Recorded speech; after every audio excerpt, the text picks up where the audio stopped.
They see three lights in the distance and at first think that it... What is it?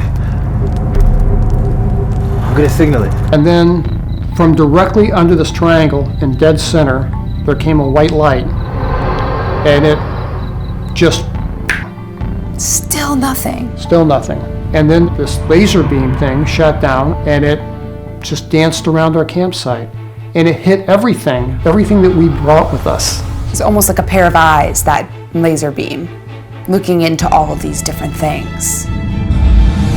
That scared me to death. And the second thing I saw was what I took to be children.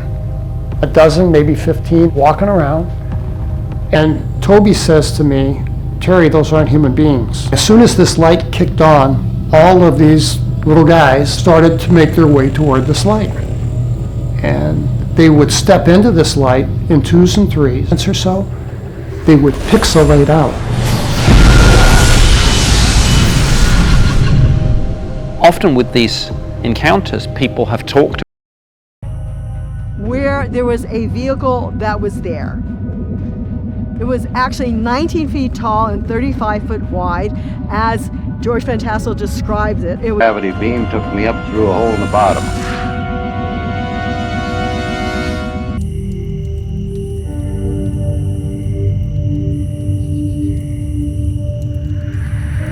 So this device... Discussion about how late it was and everything. Melinda says that during the night, she was beckoned by a blue light and gray aliens to leave Jocelyn's house, where they were transported in a spaceship to an alien facility. And next thing we know, we find our... So I woke up and there were two ETs standing there. What did they look like?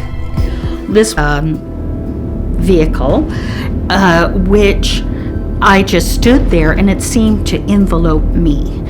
And I was lifted up and taken up to the high school. And when it landed... It would have been a real nice time for us both. Still nothing. Just be patient. We started sitting down and I was looking across the river, and that's when I noticed the blue hazy lights coming across the water. And I thought we was gonna get in jail because we was trespassing on private property, fishing. I thought...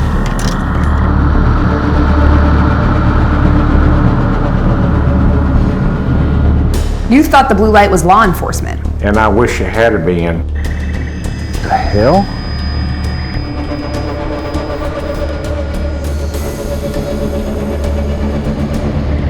We stood up and we turned around and looked, and there was three big ugly creatures. They was floating about 2 or 3 foot off the ground, and I called them the size of Green Bay Packers coming toward us. Charlie! On this journey, what he at first thinks is maybe a plane in trouble, about to crash. On that night, on this Utah road, Irwin saw a bright fire sail across the sky, so he made a quick U-turn to investigate. Claimed they were abducted by extraterrestrial beings aboard a flying saucer. The stars are incredible. A falling star, Bonnie, make a wish. Wait. No, it stopped. It didn't fizzle all out. It's a satellite. Maybe. No, I don't know. Wait a minute.